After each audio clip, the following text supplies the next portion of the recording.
It's just something that we can't know. Dominic makes a point, and he says that everybody can have eternal life through Jesus. Well, I would make the argument that's interesting, except what about all the people that came before Jesus? Were they somehow not worthy of the same sacrifice that everybody that came after Jesus was worthy of? And this idea of justice, that somehow this is a just act, that someone could die for the sins that I committed, that seems to me blatantly unjust. In fact, it goes against the whole idea of personal responsibility. I do a presentation, or have done a presentation in the past, that talks about how Christianity is blatantly un-American.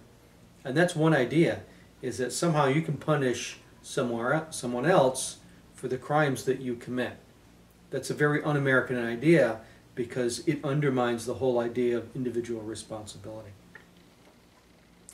There was a long discussion about hell, and I would just say that all these characterizations of hell are simply assertions and speculative, because there's no foundation for any of it. What is clear, however, from reading the Bible, is that hell was meant metaphorically. In other words, they did not mean hell as in a real place, but as a substitute for non-existence, as a threat to get people to do what they want. What was not considered to be a place of conscious, eternal torment.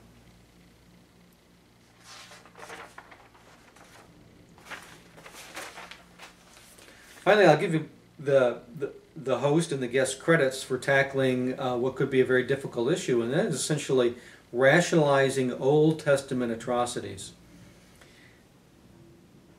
And the way that it was attacked was that it was shown that somehow God was merciful even in his wrath.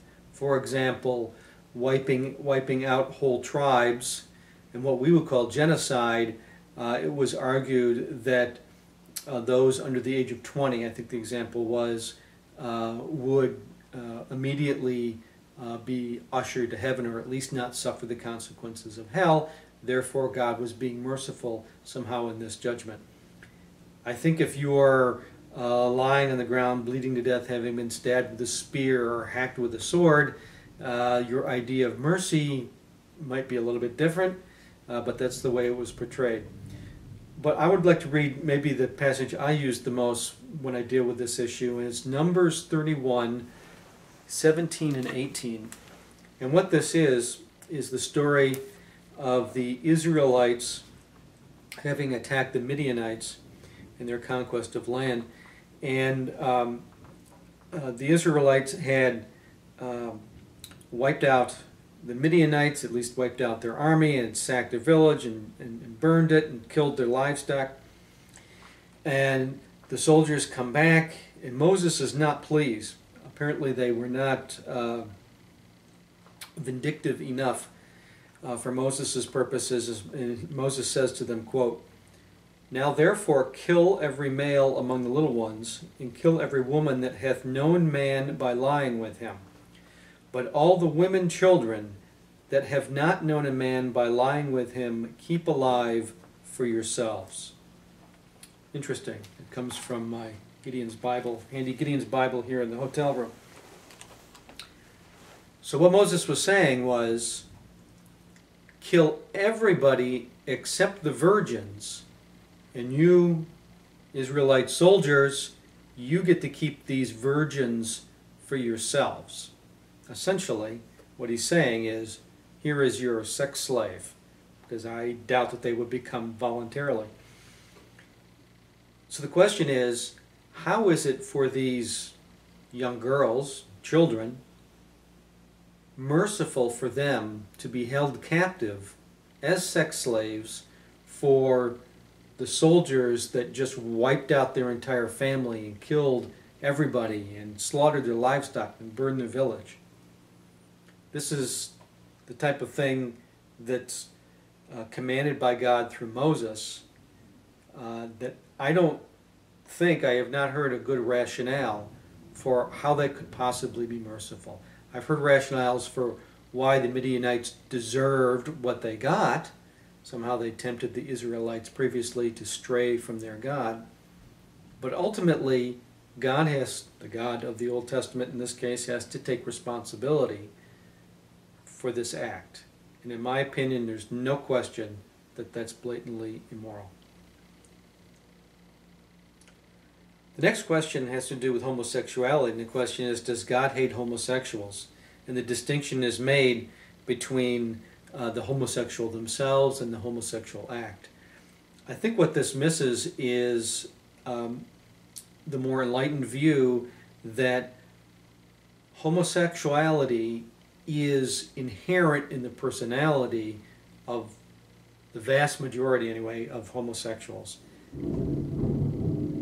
To be gay is not a choice that is made. I know people that are gay. I have friends that are gay. Although I'm not gay myself, it is clearly not a choice on their part. And I think it is immoral to even suggest or require that someone that is homosexual essentially go without any sexual contact throughout their lives. Could you imagine, as a heterosexual man or woman, being told that you couldn't have sex with the person of the opposite sex for the rest of your life? To me, that's an immoral request, and one that has no basis in fact. There are a couple of, Jim actually tried to throw out a couple of quote-unquote facts, a couple of astonishing statements, and I'll just read them here. One is the homosexual lifetime cuts the life expectancy of the homosexual in half compared to the heterosexual. He also said the average homosexual marriage doesn't even last 1 or 2 years. Now, I hadn't heard these before, but frankly, I was shocked when I heard those. It didn't take me more than just a couple of minutes looking at the studies and looking at the information on the internet to find out exactly where these came from. The first, homosexual lifestyle cuts their life expectancy in half, actually comes from a Danish study which actually looked at gay couples that had been granted the right to marry at the height of the AIDS epidemic. In this case, many couples married as a legal means to establish the rights of survivorship for the remaining partner. So if you look at a subset of society that happens to be being hit worst by a particular epidemic that's at the time more or less confined to the homosexual community, what you're going to do is winnow down until you get the answer that you want. And in this particular case, the life expectancy, I believe, was 43 to 46 years of age. Well, of course, you're looking at people that are suffering horrific medical epidemic, and their average life expectancy is going to be quite a bit lower. So it's really cherry picking the data, and it's really disingenuous, and I really needs to be called out.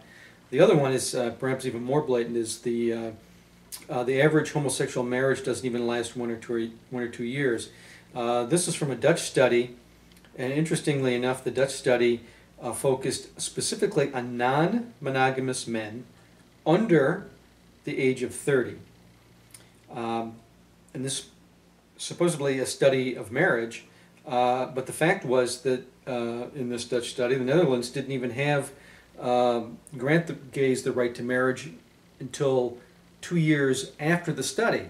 So what in fact they did was they used the term quote-unquote steady relationship. So they specifically took non-monogamous men, that means you're having sex with other partners, and said, if you're currently in a steady relationship and you're under the age of 30, how long did your relationship last?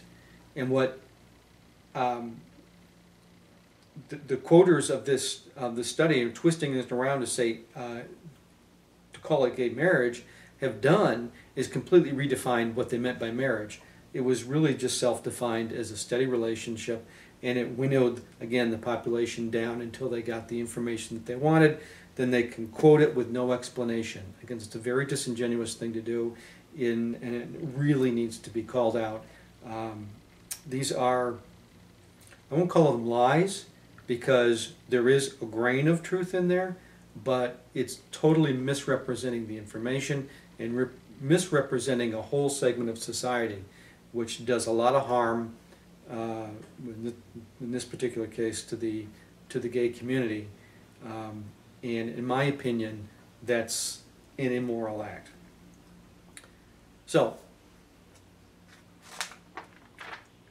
that's all I had. I just wanted to conclude by thanking the producers of Reality Under Fire. I was actually on 2 previous episodes of the show. My host treated me very well, and I appreciate that. Unfortunately, the second episode I was on, along with my brother, was not aired. It turned out to be, I would call it a bit of a fiasco. It had to do with creation versus evolution. The creationist side, if you would, was not particularly well represented. Let me put it that way. However, you're going to see in another video, my brother and I are going to tackle some of the issues that were brought up in that. And even though I've agreed not to post the original video that was taped by Reality Under Fire, we are going to be commenting about some of the things that were said during that video so that we can address some of those issues and kind of clear the air. I would also like to say that I don't have any hard feelings to the folks that do the Reality Under Fire show, or anybody that believes what they believe, or Christians in general. I think that we're all in this place together. We're all searching for what we believe to be true. I think if we're kind to each other, if we're open-minded, if we use our reason and logic and the tools that humanity has developed over the years to ascertain what is the truth, not with a capital T, because it's always evolving as our understanding evolves, but I think if we work together, that we can come to a greater understanding, and humanity will be better off for it. So with that, I say thank you very much.